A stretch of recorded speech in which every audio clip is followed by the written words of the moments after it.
Hello guys, dahil tapos na tayo magtinda, gutom is real. Kaya lunchtime na.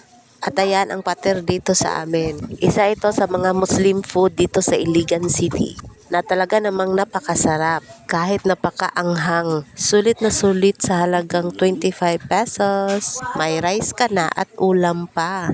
Tara, kain tayo guys!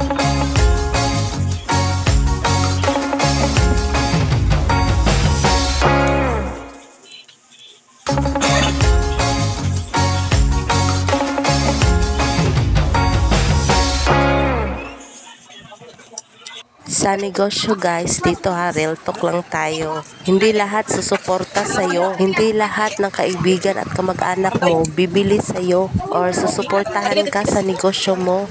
Kaya minsan kung sino pa yung mga taong hindi mo kakilala, yun pa yung unang-unang magtitiwala at susuporta